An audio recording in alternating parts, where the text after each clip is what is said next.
Welcome to this episode of the Voices for Voices TV show and podcast. I am your host, founder, and executive director of Voices for Voices, Justin Allen Hayes. Thank you for joining us today. Thank you for your support for our organization. If you could give us a big thumbs up, like, share, comment, we would appreciate that. And can't say enough about being able to share this content with you here in Northeast Ohio, in the United States, and 51 countries or 500 cities across the world. So thank you for allowing us the opportunity to do that. Very excited to have our guest here in studio today. One of the areas that oftentimes gets overlooked for one reason or another are individuals who have been incarcerated. They're getting close to getting out, or they've been out for a period of time. Could be as little as a day or two, and up to maybe it could be into the months. And so what we wanted to really talk about today is what we call reentry. And I was really educated at the beginning last year when I first attended, like what that all meant. And so in my head, my faulted head was trying to think of like what reentry really is. And so in my head, I was thinking, oh, well, individuals, they get out and then things are set up for them, housing and food and employment, transportation, among other things. And I was definitely wrong in what my assumptions were, and I was greatly surprised with the individuals we're going to talk today about, the organization, the Citizen Circle here in Summit County, because that is what opened my eyes to what reentry really is, because I think that's just key for us to understand, just like that was misunderstood and what actually reentry is. You may be the same, friends, family, loved ones may think similar, and then also we look at, we don't have to love the crime or crimes that individuals go through, but we can love the person. And that's one aspect of the Citizen Circle that I noticed from the very first meeting, that, okay, individuals are going to come with a wide variety of backgrounds, but we want to do as much as we can and kind of treat others how we'd like to be treated if we're in that type of a situation. So that long intro to bring you up to speed with our guest. So in studio, we have the co-leaders of the Citizen Circle here in Summit County, Ohio, Lisa Dolan and Shawn Bonner. So thank you both for joining us. Thanks for having us. Absolutely. So Shawn, we'll start with you. What got you interested in reentry work, and what you do at South Street, and just how the emotions really tie into the individual, that there's an emotional connection, not just a transaction? Thank you for asking, Justin. First of all, I myself am a justice involved for justice impacted individual. I had while in prison, I had an opportunity to, first of all, reflect. And then second of all, understand how God wanted to use me to just have an impact on other individuals while in prison. And then I knew I had to make a difference or a change in my life.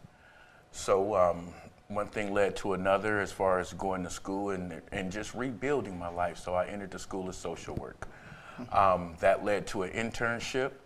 The internship was only 300 hours, and so I volunteered for about 13 more months in my internship. And I understood and loved the the spirit and powerfulness of just volunteering and giving your heart. And first of all, making differences in other folks' lives, but then understanding a newfound purpose in my life. So that's where it started at. The exit program in Akron, Ohio was my internship and my volunteering place. That led to employment at Akron UMADOP while still volunteering with the Summit County Reentry Coalition. That spun it over to South Street Ministries. And I volunteered there facilitating the reentry. We call it a program, but it's just a meeting, the reentry meeting, for about 4 years. I moved to the board of directors for about 2 years, sat in on about 3 interviews, and then I was asked why I had not applied for the job. While all the time, while at Akron UMADOP, Lisa and I had already been trained by Ohio Department of Corrections for our Summit County Citizen Circle. So it was tasked up to us after we received the training to locate individuals with the same caring hearts. That's really, I'll say it's real touching, but it really is, because it does really bring the emotional spirit into it. We talk about being impacted as well, that when you know what it's like. So when you're sitting across the table, or you're on phone or email, you're able to relate to individuals, and I think there might be some hesitation with some people that might not reach out for help because they're like, oh, nobody cares, nobody wants to help. I'm just gonna wither away and end up in the same place. So did you find that, and still probably find that today to be the case, just a part of the ministry? Well, you may have some individuals that don't really know how to ask for help, but at the most part, everyone is looking for help. Everyone is searching for some type of relief. No one wants to feel bad. Some people just don't know how or the avenues to search to actually find that help. So we are broadcasted in most of the prisons and the Orientas in Summit County, and also in most recovery centers as well, because as we define reentry, sometimes it don't mean just coming from prison nowadays. You could be coming from a mental health facility, a recovery facility, and there's barriers to success in each situation. And so there's no situation cookie cutter, so we just meet folks where they are and assist them in whatever they need to alleviate their own personal barriers. Yeah, that's incredible. Lisa, how did you get started with reentry and just the line of work and what goes into it? Because there's a lot of opportunities out there, and some individuals might be like, oh, like I never want to do something like that. But when they hear the stories and the experiences, it may be an interest of individuals, whether they're here locally or across the United States or in their own country. Say, you know what, that gives me another perspective to look at things. So for me, it was not with any intentionality. It was all, I always say it's God puts you where you're supposed to be and what you're doing.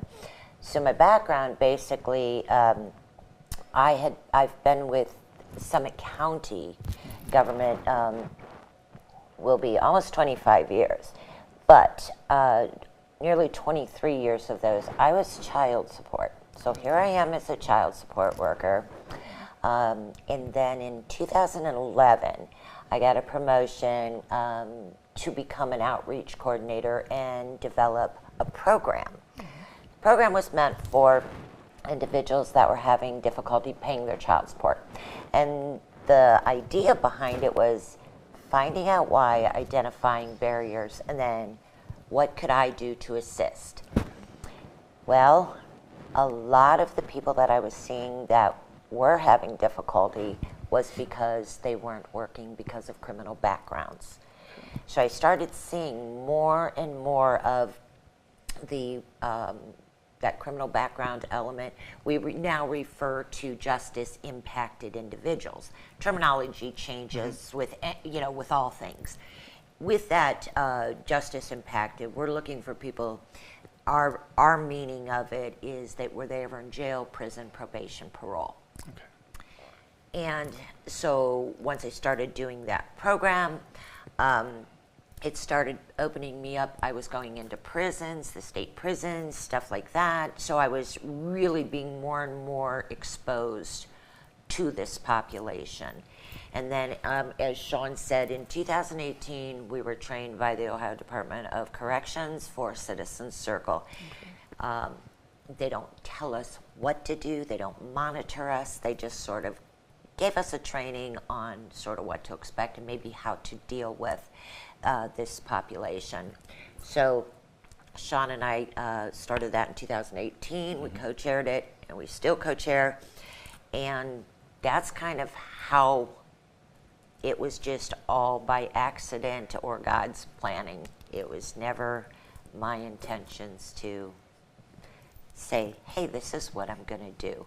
But I think Shawn and I make, we work really well together because he has that lived experience.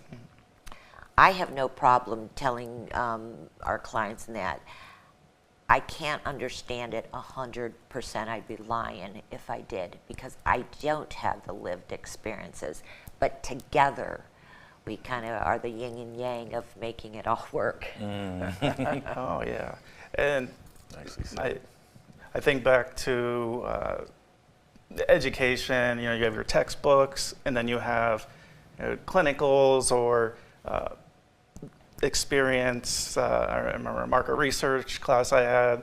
There were exams over different principles and words and definitions, but then there was, okay, now go out and do it. And when you go out and do it, there might be some principles kind of at the beginning and some training that actually are the case, and then there might be some that once you get into it, it's like, okay, I'm starting to see this trend, and I think that's helpful for individuals no matter what career they're really looking at, that it's good to have that textbook education, but when you're really in that with the lived experience and sitting across the table or an email or on the phone, that over the course of time, there are things that you've picked up that you're able to pick them up and then run with that and not be like, oh, hold on, I gotta go check the train, I gotta go check the book. It's,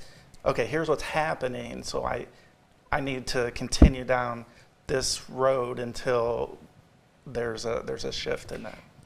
I think, you talked about whether it's people in the United States, other countries, whatever. If a person's sitting there saying to themselves, boy, I'd like to do something like that, it doesn't take a lot of training or a lot of education. Mm-hmm. There's something really simple about it, and that is, do you have the heart for it? Do you have the capacity to be non-judgmental? And you were talking at the very beginning about loving the person. You don't have to love the crime that they may have committed. So it's really something that is more about who somebody is than what they display on paper with, PhDs or anything like that. It's just good-hearted people that care about their fellow man. Yeah. So and Justin, as you have witnessed at Citizen Circle, the first thing we do before we do anything else is listen. Open our hearts, erase from the last person, and just listen to what the other person is conveying. And then one by one, address each situation simultaneously with the best care that we can give them, and the best referral that we can give them. And so I think with that, just by that, that's kind of our secret ingredient right there. There's no schooling or anything, no textbook can tell you how to listen, but sometimes we listen so deep that before we respond to anything, we go into prayer. Yeah. And ask God to kind of direct our conversation so that it's really hitting on the points that it needs to hit on and not the points that we want it to hit on. Right. That's important. And I think another key is, well, there are individuals you try to vet ahead of time to get scheduled, and that doesn't always necessarily mean that individual is going to come, and there could be a variety of reasons why they may not have made it. But you also accept walk-ins or off camera, or we're just chatting about, just want to experience, not getting into specifics, but an individual that, hey, stop by and we'll get you in, and we try not to turn anyone away, because if they are there, they are saying, I'm here right now.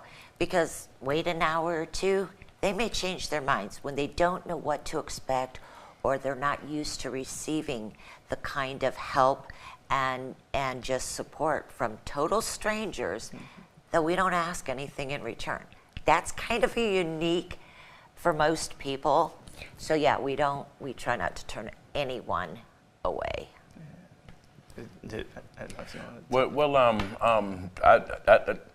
I spoke about the spirit before we started, and the circle has a spirit, and that spirit is felt by individuals sitting outside of our conference room. I remember even one day a guy left, and he felt so overwhelmed. He brought back about 2 or 3 people to our citizen circle, and he spoke so highly of us. They wanted the same thing that he received. They didn't understand that it was a scheduled event. But like Lisa said, we don't turn anyone away. And so we just simultaneously made efforts to do something for those individuals as well, just so their time mattered, and the energy for them to just come and look for hope mattered. And so, like she said, we don't turn anyone away.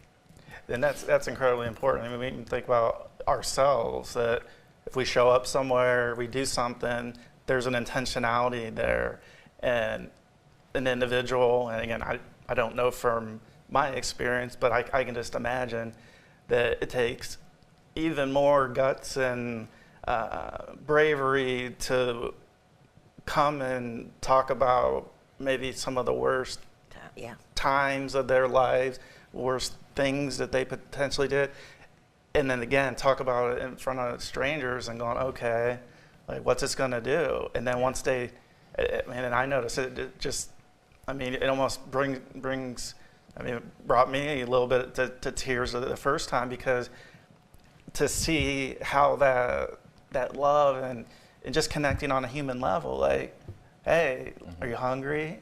Or where are you going to get dinner from? And what do you got going on tonight? And just offering what we have to offer, and then to see so many other organizations and community members be part of that and want to be there, and they could be doing anything. We could be doing anything in the world, but if we're here for a reason, and so that's I think very important, that you don't turn anybody away, because it might have took that person, and I know from my depression that there's times where you don't want to get out of bed, there's times, I don't want to brush my teeth, like just little stuff. So for a person to, if they don't have transportation, to like find out like the bus schedule and what stop it is, if they've been impacted, 20, 30 years, and we've even seen where, having an iPhone is like something is brand new. Like, how do I operate this? They didn't have these when I went for my time, and those are things that I think we just take. I know I do. I take for granted. Yes. Even you mentioned the iPhone. Something as small as a birth certificate is a barrier to not having an ID. Something as small as a wallet is a barrier to not being able to retain your birth certificate and ID. So, like you said, a lot of things we take for granted are barriers for others' individual successes. One or two things that trumps everything, and that's addiction and mental health. When we talk to individuals in our circle and we indicate that those two are issues, we stop everything. And we make sure that we address mental health concerns and addiction concerns first. Right, because we can assist someone with gaining employment, but if they're actively using things like, they're not going to maintain. So we, in a sense, we also prioritize the barriers and how, which ones to tackle first. What do we need to do? Because we want to continue somebody being successful. A lot of times they don't know how to prioritize it. And we don't tell them, we offer suggestions. Because bottom line is, I wouldn't want to go somewhere and somebody tell me, you got to do this, you got to do that. Give me some stuff and let me make my own choices. So, we try to do that. We don't want to overwhelm. Sometimes we start with a little bit because it is overwhelming, the amount of resources and providers. Circle has over 50 different providers now. Everybody kind of specializing, some overlapping. As you've been to the meetings, we may have, let's say, 3 or 4 different places that help with the resume, per se. And we let that individual choose who they want to go to. They like you better than me. Shawn is more conveniently located than I am. Whatever it may be. So it's offering them options and letting them make those choices. If they want more input from us, we can say, well, here's how I think you might want to consider doing it. So it's really understanding it is the life of that individual that is before us. Correct. And I even think to my mental health and my therapy appointments and the like, where the very first therapist I had, I was in the hospital for 7 days, got diagnosed, and so that was like one of the worst days of my life at the time. But now I can look back and say, you know what, that was actually the best time, because I was able to, I didn't have no phones, nothing, and it was just, how can we help from the therapy side? Like, do we need medication? Do we not? And all those things were being taken care of. And I think, want to kind of lean into one of my first therapists, like, I just didn't like him. Like, he was just very hard-nosed, and well, why are you doing this? And, you've done this, and you're not this type of person. But now to this day, he's retired. But I look back, I'm like, what? Like, and I even told him to the face. I was like, at first I didn't like you. And I'm like, it's probably not the first time that I heard it. But I said, but there's just something about that, just getting to the point. But I didn't feel like, oh, we got to talk about these 3 things. So when I get into the therapist side from the psychiatrist and they do a little bit of therapy there, but an actual license and social work. I told them that I like structure, but there's times that I don't, and it was like, and even like it's hard to explain it. But that same feeling comes to what you're talking here about the circle, where there is structure, but it's how you convey it that can have make all the difference. And that's, I think, huge, because nobody wants to come in and feel bossed around, especially if you're talking about what could be the worst times of their life. Yes. Right. One thing I do like to say, though, about the circle, part of, I guess, someone's journey to changing their lives and things like that is, there also is that ownership of and accountability of what I have done. We don't, like I said, we don't judge. a lot of times as we ask the questions, it's because we strive to provide them with the best resources. Now, we know some resources, for instance, if you're a sex offender, some places just aren't able to assist. We don't want to send someone to a place that the door is going to be closed. So we do dig, pretty deep. And I always tell the person I'm asking those questions of, it is because I want to help you to the best of my ability. But at the same time, that accountability, it's like, it's okay to say, yep, I made a mistake, I screwed up, whatever it was. But you know what, that's behind me. Let's keep it behind me so that person can continue to move forward and be successful, whatever their success means to them. Yeah. Yes, and I just want to hit on our referral process a little bit. Because our referral process comes from ODRC to parole to probation to some recovery centers and then other facilities across our Summit County area. Can you just mention what ORDC means, just from people that might not? Yes, ODRC, Ohio Department of Corrections and Rehabilitation. Thank you. Yes, and so say for instance we get an individual that was referred by his parole officer. They have one outlook on the relationship between the individual and the parole officer, but after the parole officer recommends the citizen circle, they accept, they show up. When that person leaves, the dynamics of the relationship between the parole officer and the individuals has suddenly changed because the caring and the spirit aspect of the circle has attached itself to the person. Yeah. And so they can actually see in real time just what has been exposed to them due to one particular person over here who they didn't know cared about them that much. Wow. Thank you for going into depth. And there's still a couple of topics I want to ask about, but we're short on time. So would it be okay to stick around and we'll do another episode? Sure. Okay. So we're going to come back.